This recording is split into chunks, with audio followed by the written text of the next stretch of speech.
Call to order of the Kearney School District Board of Education meeting. Please stand for the Pledge of Allegiance.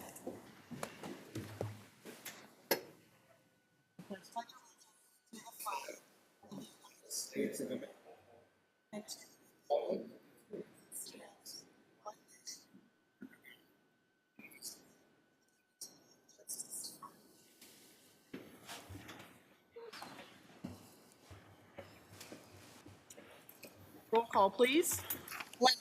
Here. Meredith Cole. Here. Tom Carey. Here. Bruce Schweitzer. Here. Nick Vasquez. Here. Susan Mormon. Here. Darlene Bailey. Here.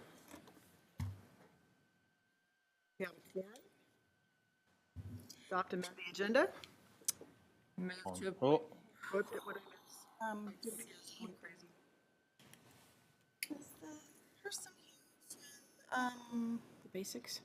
Yeah, I forgot what the name of it is. The representatives from the basics giving the basics? No? Okay, so then you're gonna go which one to read? Option 2 in there. I have option 1, friends. Yeah, move to approve the agenda. As presented. Oh, there's not 2 of them in there. What the heck? Removing, approve the basics. I didn't say that right, did I? second. We want to motion to approve, It's on the record now. amend the agenda, removing item, Oh, giving the basics. yes, 6F. Okay, so move to approve the agenda, removing 6F, giving the basics. Second. Whew, that's a lot of work. Wasn't in red, guys. We don't have to have roll call to approve. Nope. Okay, all in favor? Thank you. Keep you on your toes. Do we have any public comment? We do not. We do not have any public comment tonight, so we'll move on to our school spotlight. And tonight, we have Hawthorne Elementary. Welcome. Hey, good evening, and my name is Chauncey Reardon. I'm the principal at Hawthorne, and we have a team of third grade teachers, Chelsea Miller and Katie Foster, are going to tell you about a newspaper club they started.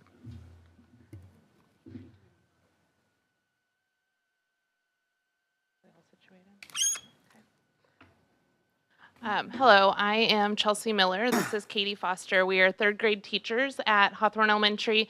We are also the sponsors of a new group there at Hawthorne, the Newspaper Club, and these are some of our third, fourth, and fifth graders. This is our first year that we're actually doing the newspaper club. It's open to third, fourth, and fifth graders. You had to fill out an application to be accepted into newspaper club. We meet every Tuesday, and we use reporter badges when we do like interviews.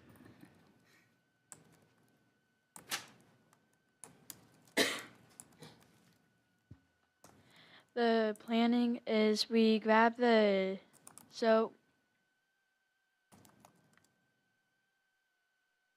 we start with the task list and everybody chooses what they want to do, and we brainstorm ideas to do for the task list, and then that will fit into this month, just like the teacher's spotlight whenever kids go spotlight one teacher.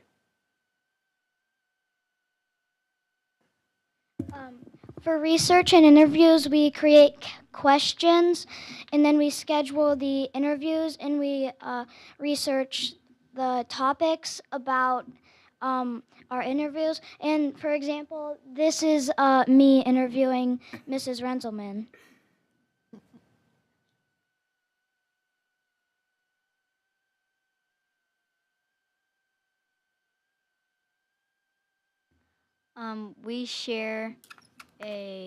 We have a Google template that we will share, and then whenever we're creating our stories, if we are making crafts or jokes, we can search up for ideas.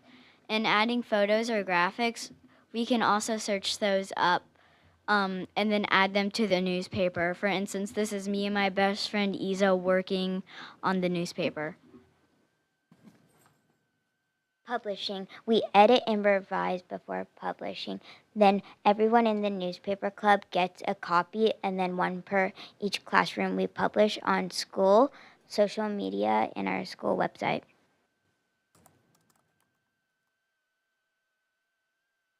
This was the cover of our first ever newspaper.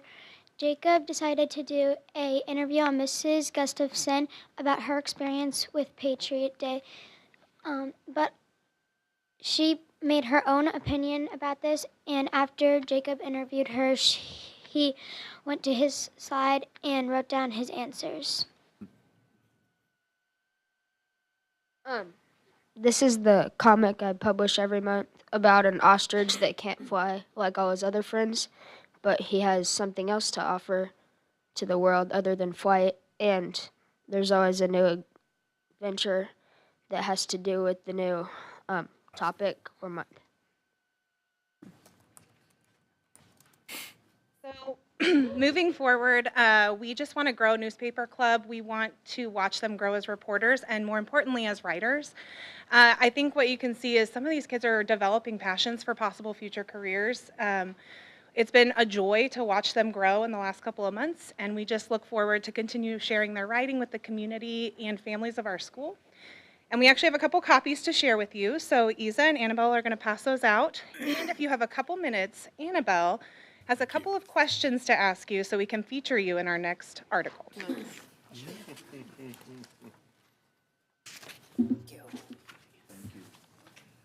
Thank you. Over here. Thank you.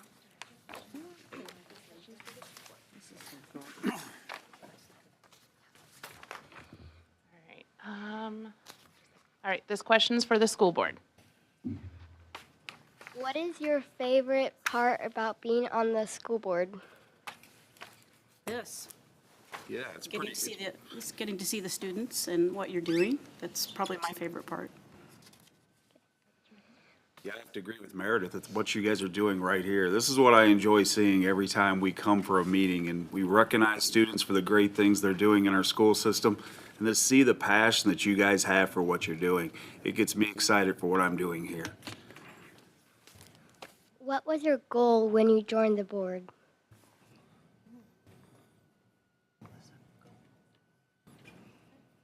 To make school harder for you. Oh, I wasn't supposed to say that out loud? Oh, you sure? Okay, thank you. I can retire. No, the real answer to that question, what's my goal of being on a school board, is to show how 7 very unique, different people can work together as a team and to be a bulldog and to always work really hard for you guys, the kids. That's my answer. What are some responsibilities of the school board? We focus on policy and procedure to make sure that things streamline for you guys. So when teachers and students get in the buildings, all you guys have to do is learn and teach. We have to read a lot. Yeah. Thank you. Thank you. Thank you guys. Thank you, guys. Thank you all so much. One of the articles? Yeah. Do you have a pen? Oh, yeah. Oh, John, find your corner. I don't know where they're doing. Oh, I got a photo. Find your corner. Yeah, you don't have to move.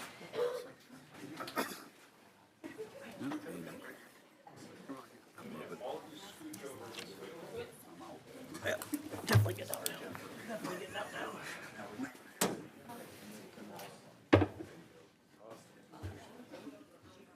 Okay, smiles. And then don't go anywhere because we're going to have your parents. We're going to give your parents a chance. Let's get a picture too. So hang tight. All right, parents. Don't be shy. Come on.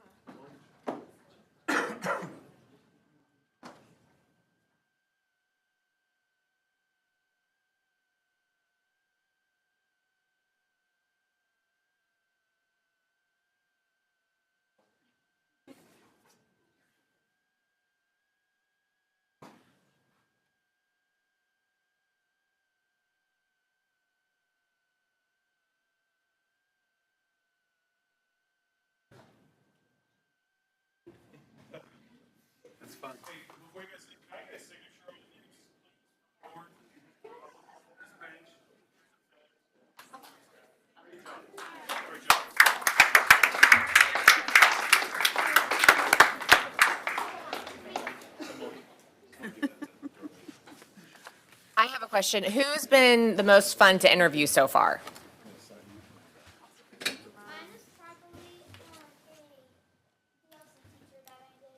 Yeah? Cool. Anybody else? Ooh, that's a good one.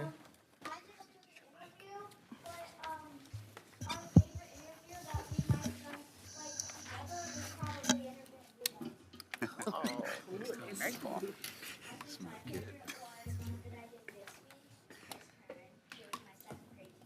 Yeah. Yes.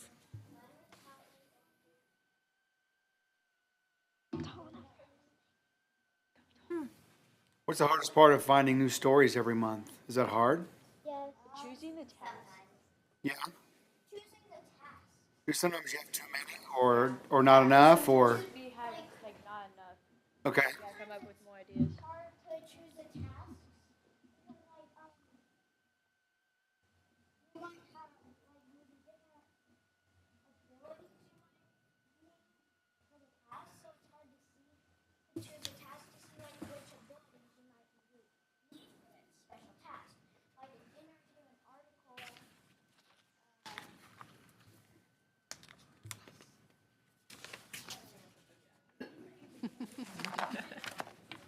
I just do the comics.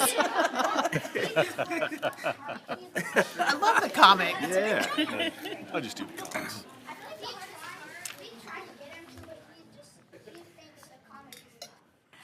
I like some of the information you put in here because, like, it's some good stuff. You know, I see the surveys you're doing and everything. I think you guys are doing a great job.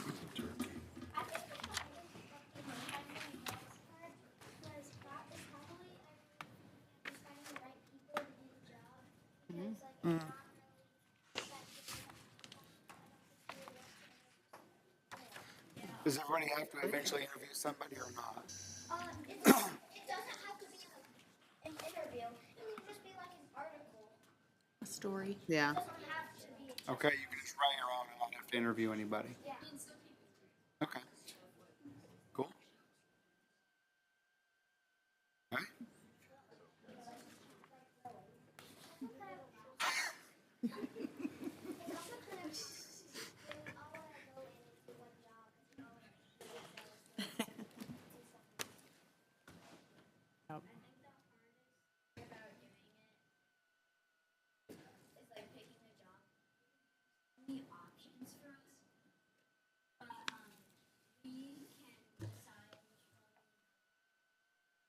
Sometimes if there's not, exactly. Sometimes have to come up with your own stuff that you think will fit in the newspaper. Love it. That's I like it. Awesome. Great job, you guys. Good job, Thank you guys Very so good. much. Work hard for 2 more days and then you get a break. Yeah. I think I speak for every kid in school. We're ready for Okay. It's funny. Get this kid a microphone. Yeah, we need to get him a Watching microphone. him up here for a long time. He's running his own show up here. He's got it going on.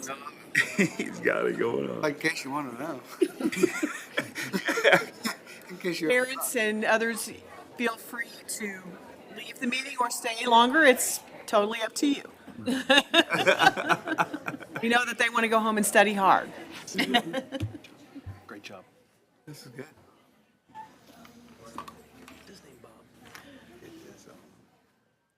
Okay. Next, we will have a few words from our superintendent. Appreciate the board giving me a couple of minutes. Really want to give you a couple of updates. Last legislative session, Senate Bill 190 was passed. So on November 30th, the Clay County Commission passed Ordinance 42, which basically allows senior citizens to apply for a tax credit. And that would be all senior citizens 62 years or older. Again, it's something that they have to apply for the waiver on personal and real property. This does not apply to debt service levy. And this becomes applicable in 2025. So I know there's a lot of confusion on whether that applies to this tax year. It does not. It's 2025. So we want to be very sensitive, and we understanding that inflation and cost of living has had a real impact on those living on fixed incomes. And I think one of the things that we need to be mindful of as a school district, some unique nuances for Kearney School District in particular. According to our most recent demographic study, property owners 65 and older are our fastest growing population. So when our 65 years and older are receiving tax credits, that local income is really a major source of how we provide for compensation increases for staff. So again, it's just another revenue challenge that we're going to have to be mindful of in the future. On to another topic, the annual performance report. This past Monday, DESE released its annual evaluation of all school districts within the state, known as the Annual Performance Report, or the APR. Jennifer Kopp's going to give a presentation here in a few minutes regarding Kearney School District's performance, and there are many reasons to celebrate our academic performance, academic growth. Our students, again, do a wonderful job. So I do want to point out, this is the second year in the sixth cycle of the Missouri School Improvement Program, otherwise known as MSIP 6. This measure is drastically different from the last evaluation system that we had in MSIP 5. So this evaluation focuses on student achievement, student growth, and continuous improvement efforts. You're going to see from the data again, lots of reasons to celebrate. I do want to bring to your attention that numerous districts in the state are experiencing volatility in their scores last year as compared to this year. And we believe it's how the state has statistically analyzed its growth measures. It should be very clear when a student takes a test. We should be able to aggregate how the district does, how the building does, how the student does. It's not that clear. And so it's a statistical analysis which makes it very hard to communicate and be transparent, and it's attributing to volatility. We are not fearful of accountability, but we do want to communicate clearly and transparently, and this is a challenge under the current framework. It's one of the reasons why we made the decision to move to and locally adopt the NWE assessment, which is an interim assessment. We give tests in the fall, the winter, and the spring, and hopefully we can use that to provide apples to apples comparison. That's straightforward data that we can provide to our families. And finally, the last thing I just want to take a minute and share is, typically we do all of our student recognitions at the beginning of this meeting. Earlier this evening at 5:30, we had housed a recognition celebration at the high school. We recognized over 140 students. It's been a fantastic fall season. Softball, it's their second year going to state championships, and they placed third. Band, we had a student, Emma Daniel, that was recognized as being an all-state for 2 instruments. Cheer, we competed and ended up at second place at state. Swim, Whitaker Stewart, again, second time as state champion, who broke 2 state records this year, 200 freestyle and 500 freestyle. And then our football team, Class 4 state champions who were recognized earlier by Mayor Pogue this evening. And also Coach Minnick, also recognized as Coach of the Year. This doesn't happen in a single event. It takes parents' lifetime of support to get their students to where they perform like that. So we're so appreciative of parents, and can't speak enough about our coaching staff. Our coaching staff is dedicated. They are student first. They are humble. One of the unique things about our coaching staff, you will see our coaches at other events supporting kids. It's just a really unique set of individuals, and I think the proof is in the results. We saw it last year, and we see it again this year. So, thank you. Thank you, Dr. Miller. All right, moving on to the consent agenda. Move that the consent agenda be approved as presented. Second. All in favor? Opposed? Thank you. Information items. First of all, financials. Ginger? The district is currently on track to end the year as budgeted. Today, or as of today, we have received $889,000 worth of current year taxes. We should see more in January. Does anyone have any questions about the reports in your packets?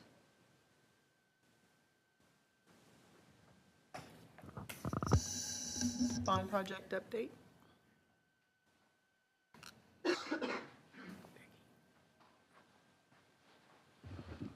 Good evening.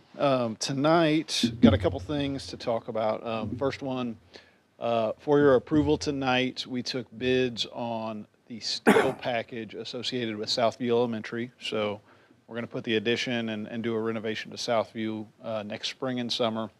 We put an early steel package out because steel has a long lead time and we need to start installing that in April. So by approving it tonight, that'll allow us to get the wheels turning on that so steel gets here when we need it. So ultimately, we can finish that project before school starts next year.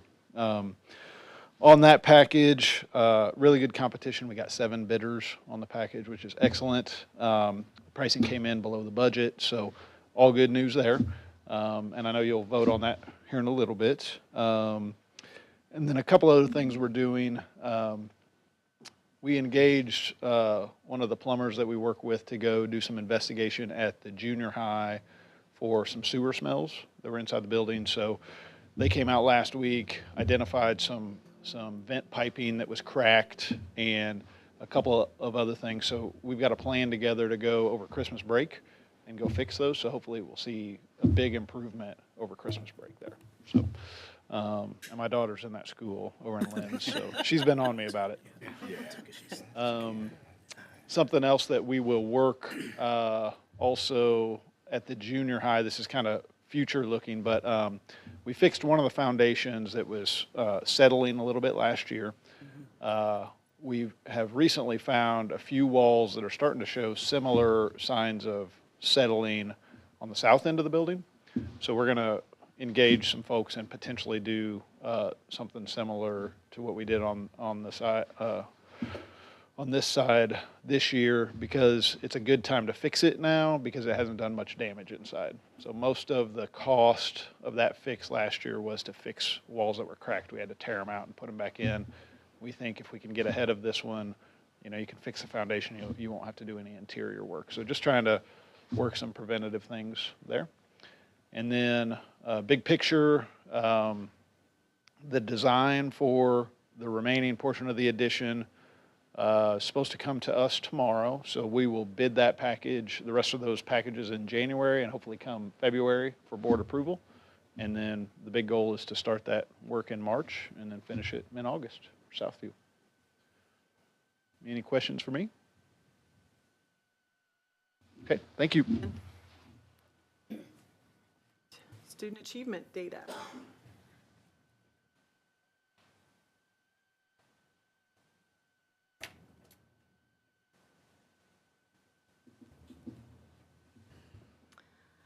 Hi.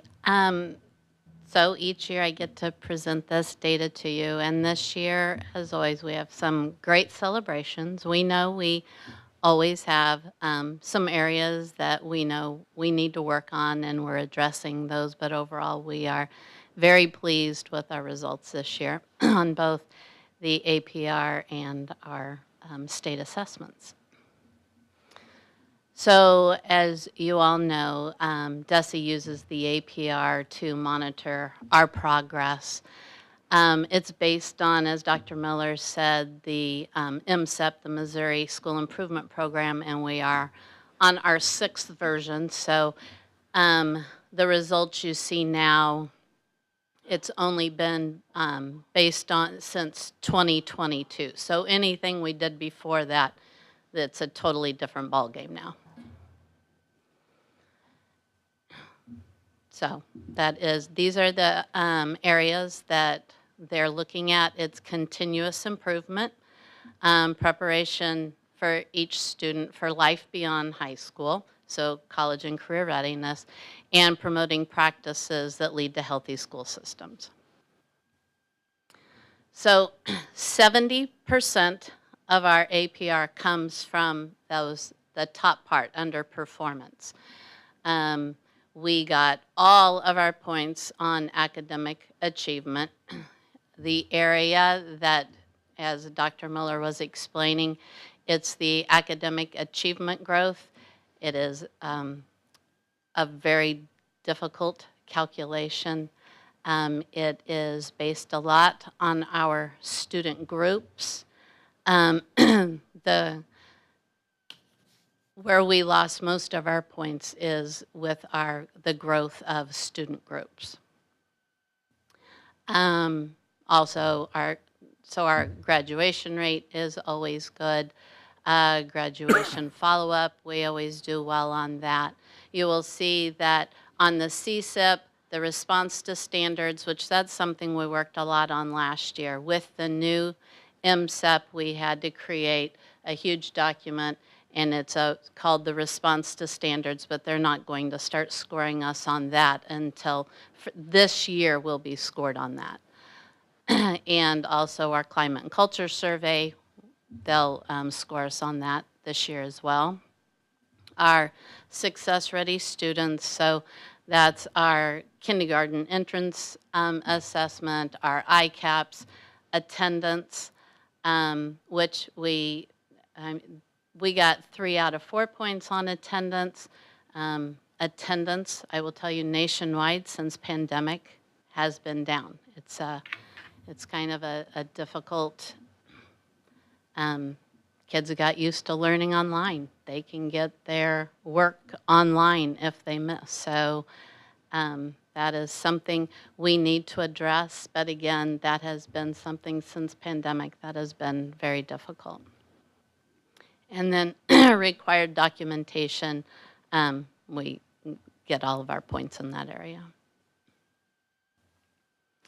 So in our strategic planning, these are our goals to address the MSEP 6.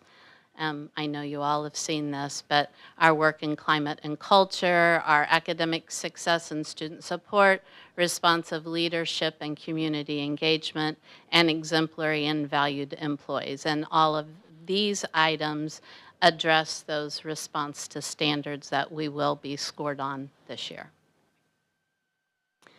So I know this might be a little bit hard to see, but this is how the scores were distributed, both in the blue, that's 2022's APR, how you can see it is a bell curve, which that is what the state was going for. You can see in 2022, there were, you've got a few schools over there on that really low end and the 40 and 50 percentiles. You have only 41 schools out of the 552 that got in the 90s. And then you've got the bulk of the highest number right there in the middle in the 70s, and then the 157 in the 80s. And then if you jump over, you see there's even less schools now in the 90s. And that is that growth measurement. Bottom line is schools that are high achieving, it is harder to gain growth. And so, and you'll see on another slide how a lot of schools that we compare ourselves against, because of this growth measure, these high performing schools, it's just tough to keep up with that growth. So we are in that, in the green, we're within in that 80% range, and we're in the high 80s. We are 87.5, which is accredited. So out of the 552 Missouri school districts, we are in the top 8%. And so the top bar is I mean, we are second in our peer group next to Blue Springs. But if you look down at last year's bar graph, you'll see we were fourth last year. Those schools that were ahead of us, they're having a hard time keeping up with growth. And growth hurt us as well, but not as much as others. We saw incredible growth across the assessments, but again, it's a very complicated calculation that I sure do not understand. But I mean, compared to other districts, we fared very well in this. So anybody have questions about the APR? Because I'm going to move on to the assessment information. Do you want to tell us how that formula works on the No. growth? I don't. Well, I will tell you this. So I read about it and I read an article as well, and I will tell you that it is the most complex, disturbing use of statistics I've ever seen. I mean, That's how I viewed it. Just to I make mean, you feel better. I have read a lot about it. Brian Blankenship went through and showed us last year. I remember how he figured out how it was all calculated, which was incredibly confusing. I don't know who. I guess they said statisticians out of Mizzou came up with the formula. I don't know. Mrs. Cobb, it might be helpful to describe the social studies scoring and how there's a growth measure tied to social studies. Yeah, so our social studies score is based on one test. So growth is supposed to be watching growth of the same student over years. Social studies only has one test. That for our kids, they take it their junior years, the government test.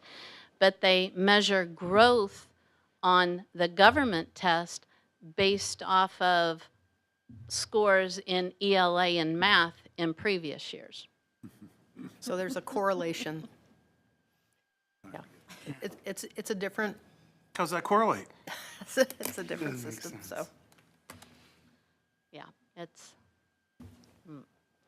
Okay, so ready to move on to assessments? I really don't want to. I'd really like to dive deep into this growth, but I understand.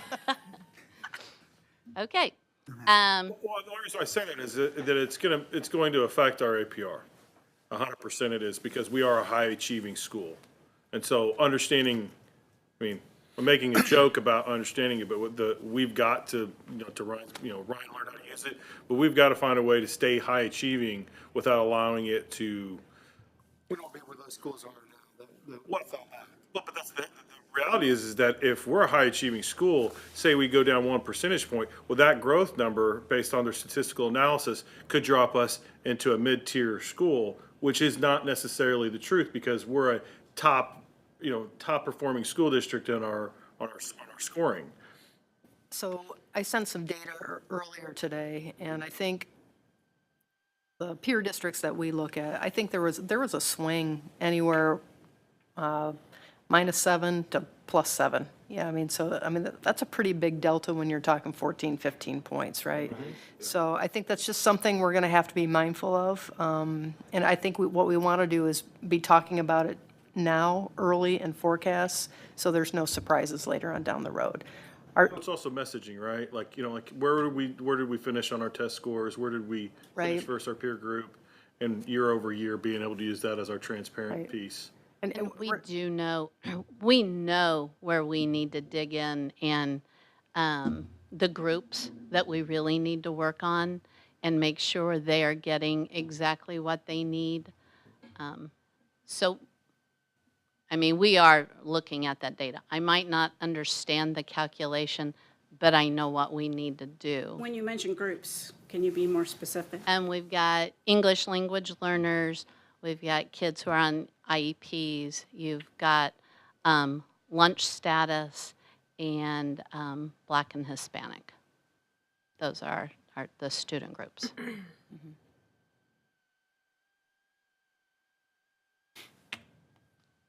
Any other questions on that? Okay, as you all know, one of our big objectives is to score in the top 25% on all of our high-stakes test among our peer group.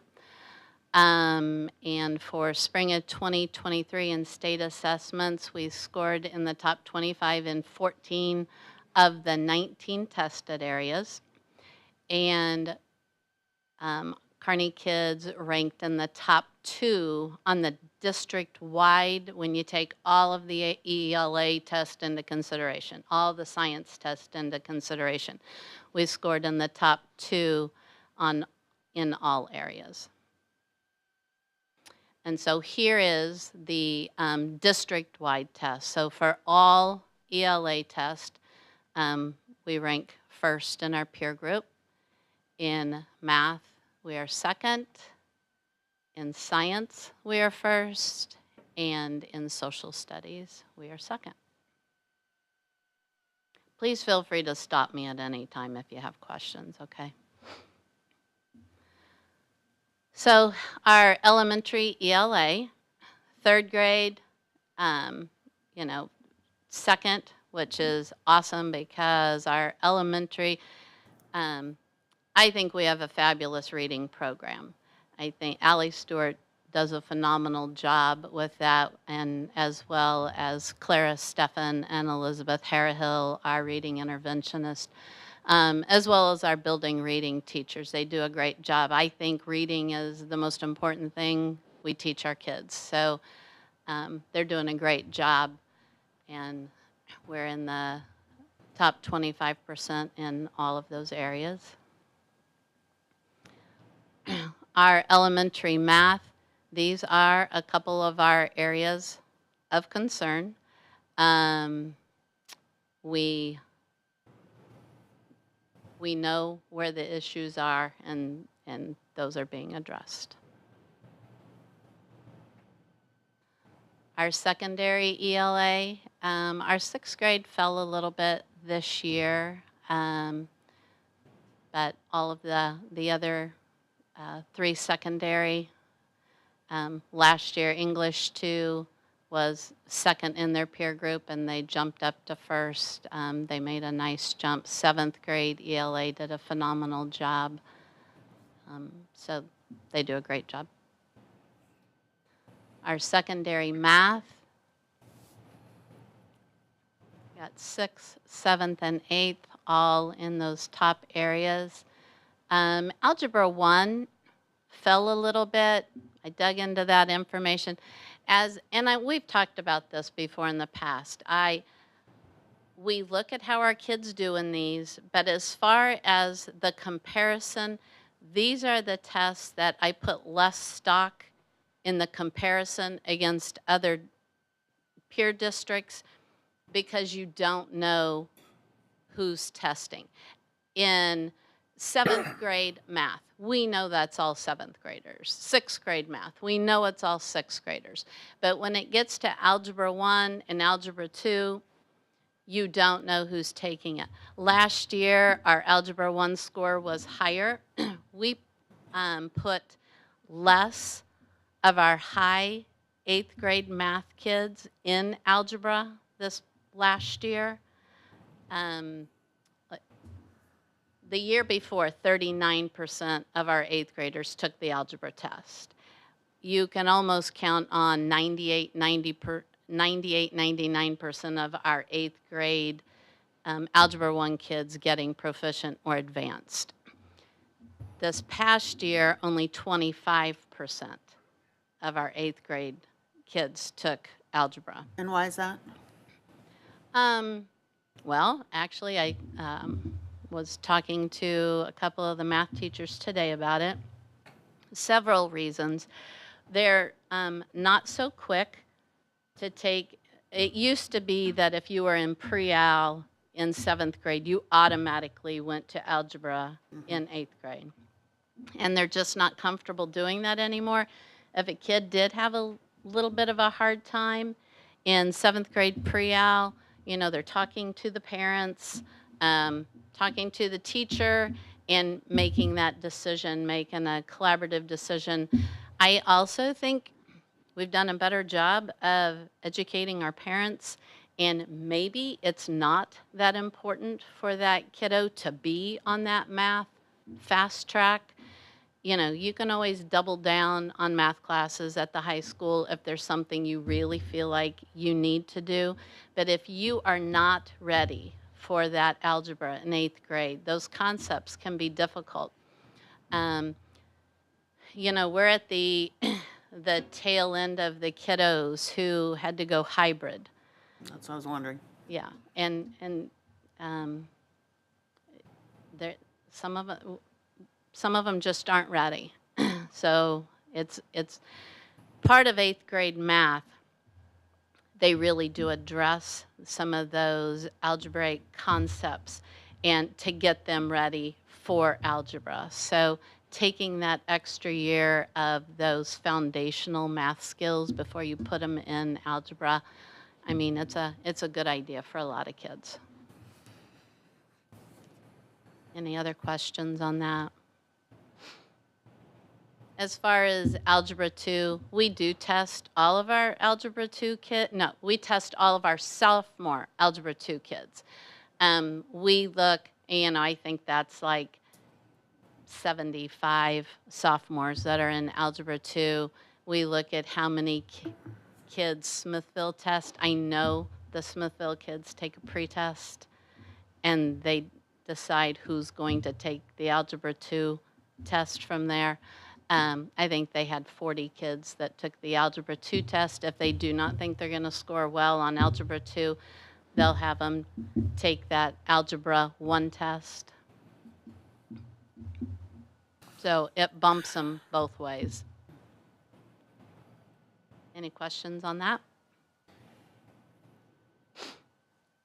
Our social studies, they made a nice jump this year. Again, that's just our high school government.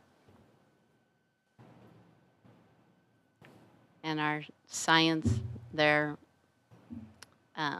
phenomenal. 5th grade, they made a nice jump this year. And then our 8th grade and our biology, year after year, they do a great job.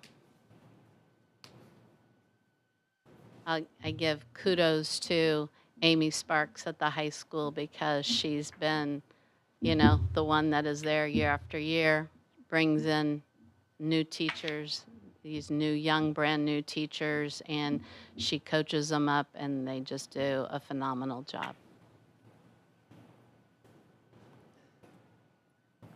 Here's kind of the comparison, because I know sometimes you guys want to know how did we do compared to last year, where are we? So over on the left side you'll see what our percentage was and what our rank was. And then over on the right, you'll see our new, I highlighted the areas where we finished in the top. A lot of areas we held steady, a couple we dropped a little, and some we made nice jumps.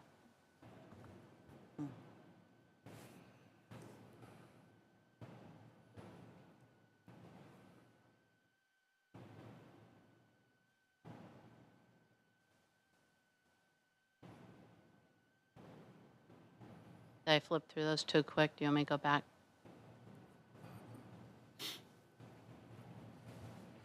Here's our ACT.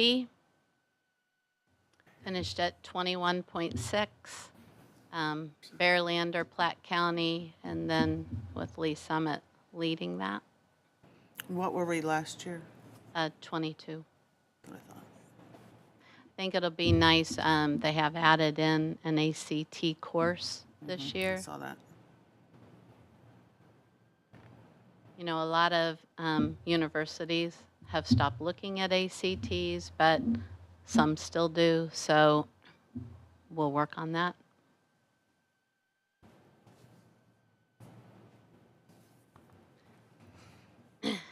And then, you know, here's kind of the steps we're taking. We're digging into all of the data. We know what areas we're weak in, and we know, you know, it might not, there isn't any place, even if we have a lower score, there's not any place that we are low across the district. It's because we have pockets that are lower, that we need to work on that. principals, they work on analyzing the data as well. And we're really looking at those student groups and figuring out what we need to do to make sure we're meeting the needs of all of our kids.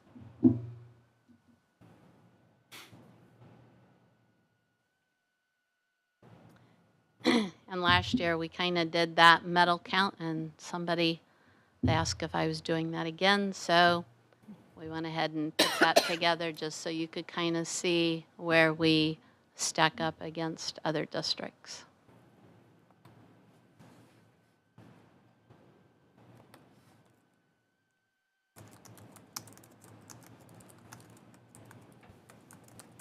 Questions?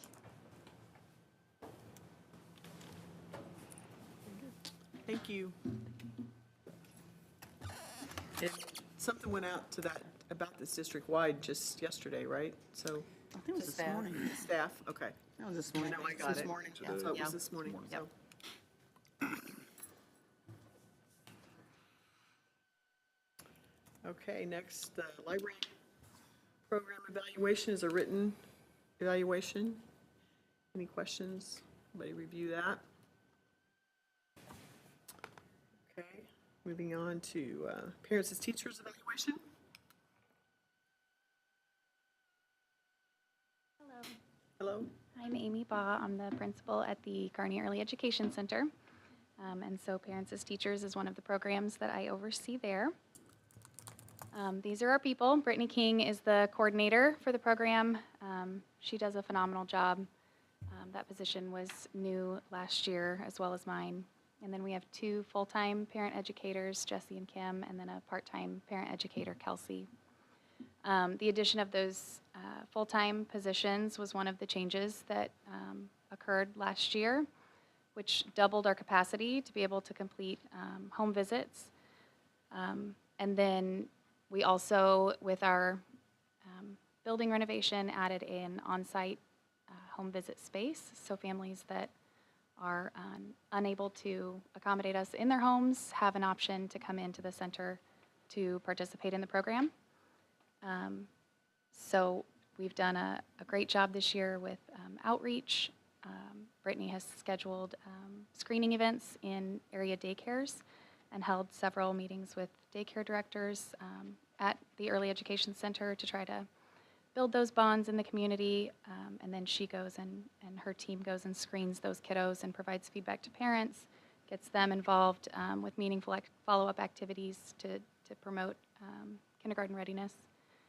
And the on-site visit space has really been a big way to get more families engaged with the process. We also, the other big change that we had this year was that we streamlined all of our developmental screening tools. Previously, we had 3 different tools meeting 3 different age groups, and this year we combined all of those into the Brigance and added an online management component so that parents can easily see one child's progress from screening to screening. Instead of comparing different screening tools, it's the same assessment repeated to show that growth.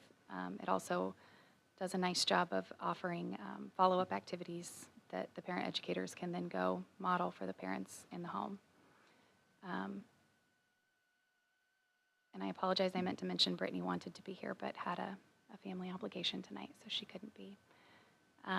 Last year, our goal was to improve the number of home visits that we were conducting based on the model provided by Missouri, and we were operating at 38%. By adding those full-time parent educators, this fall we're at 61% of where we should be, so we've grown quite a lot, but we would still like to continue growing, so we plan to continue with that goal. And then we've also added a goal of increasing the number of families that are participating in the program. Like I said, Brittany's already got a good jump start on that. She's working on a mailer right now to send out. She's connecting with the daycares. And then we're working internally as well as making sure that the children who attend our center are also maintaining their connection with parents as teachers, and that we're really promoting those wraparound services for all of our kiddos. And then tomorrow evening, just worth mentioning that tomorrow is our open house, our expansion and holiday celebration. Student artwork will be on display. Lots of fun activities. Parents as Teachers does this holiday event annually. So we're combining and joining kind of all the programs in the building for this big event tomorrow evening that I'm sure will be a great time. So we hope to see you. Any questions? You said there was an increase in the amount of participants in the PAT program. How do we look at the effectiveness of that increased participation? How do we look at, did we hit goals there? Yes, we do have a committee that was formed a couple of years ago. They meet, I believe, twice a year, and there's a survey that goes out to families that participate where they score their satisfaction with the various aspects of the program. And so then that committee that meets reviews that data and discusses where there is growth needed and what that can look like. So we've got a representative from the library, a couple of parents that participate, another child care center representative that all participate in that committee.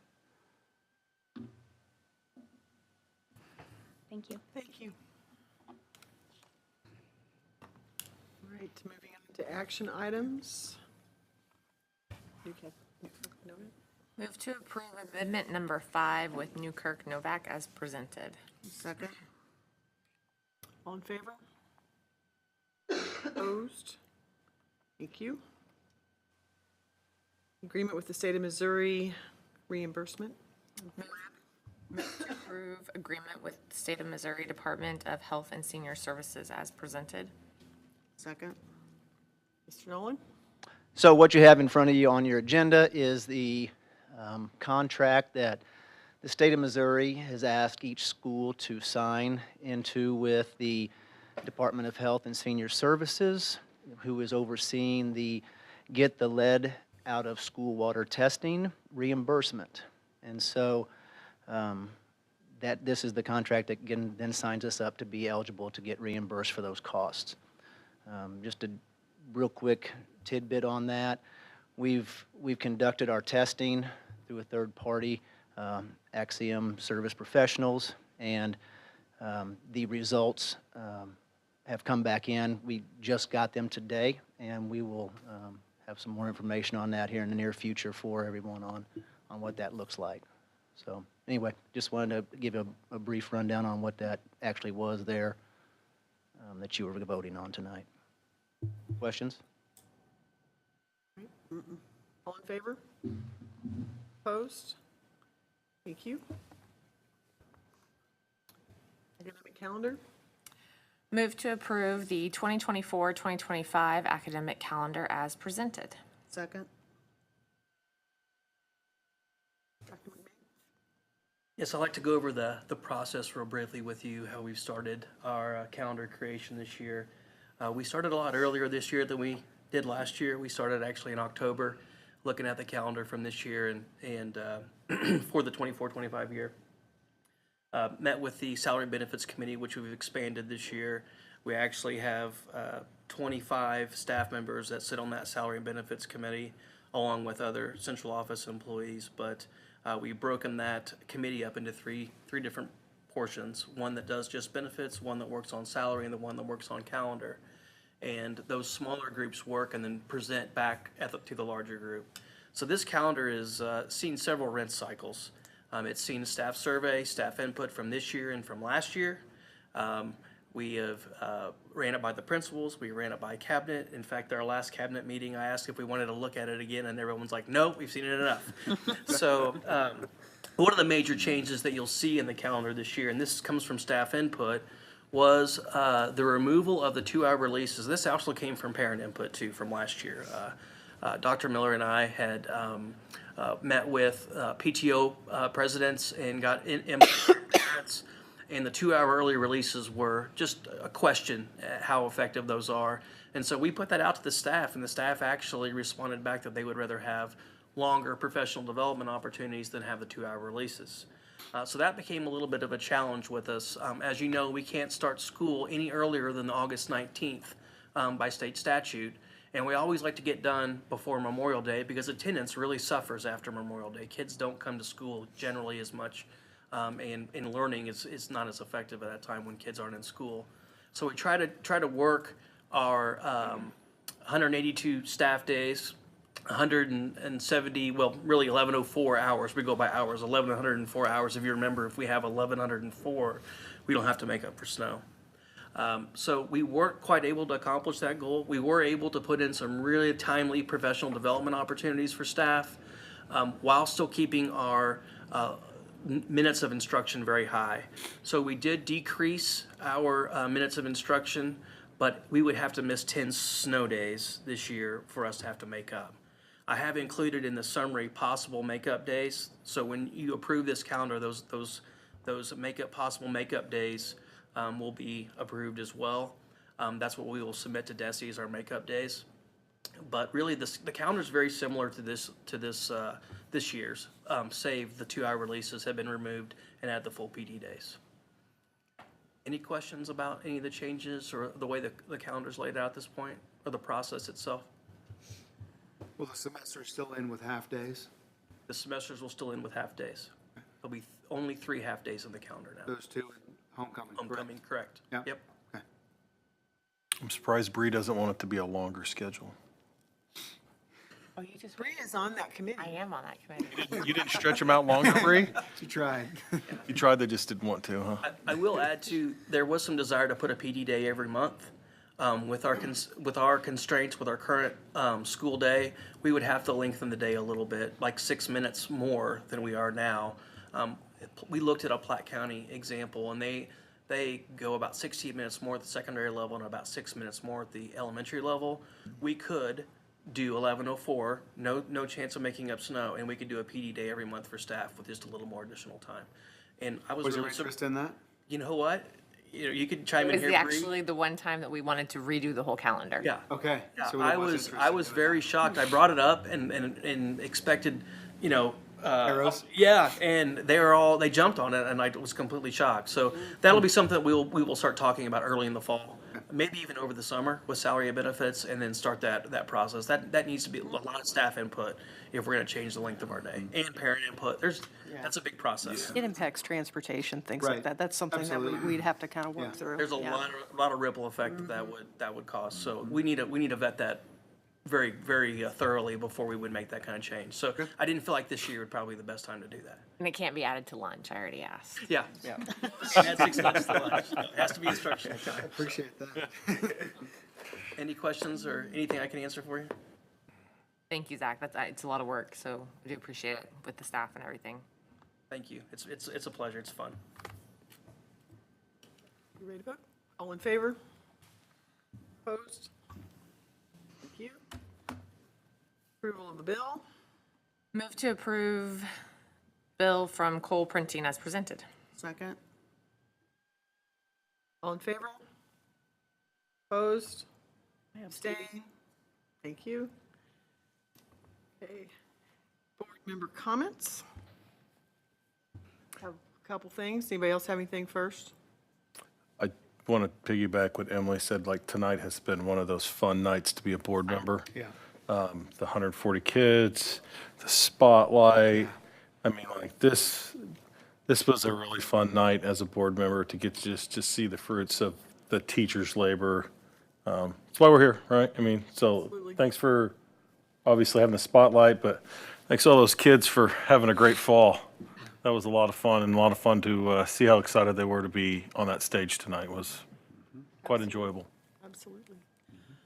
So I have two things. One, is this the first month that we have had the agenda with the budget implications and just trying to the strategic plan? So I wanted to acknowledge that. I think that that's a great move. It helps us as board members stay focused and organized and remember why we're here and what we're voting for. And so I know that that takes a little bit extra effort. So thank you all for doing that. And the second thing, Nick and Lynn, I need you to come up to the center stage, please. Wait a minute. Come on. everyone gets to do this, or else they don't get to be here. My mom's gonna be so disappointed. She's not here. Need somebody to take pictures for you? Someone's gotta take a picture. Get on, get a picture of me, right? 'Cause my Ray's mom's got gonna it. Be all over about that.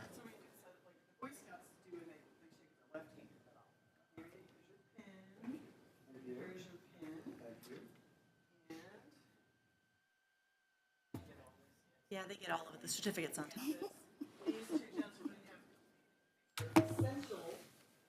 No choice.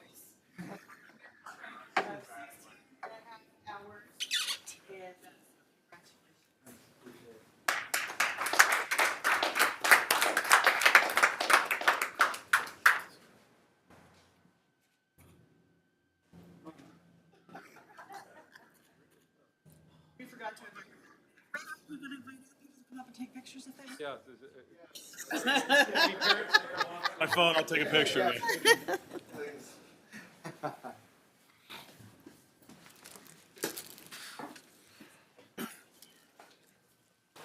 Okay, important dates.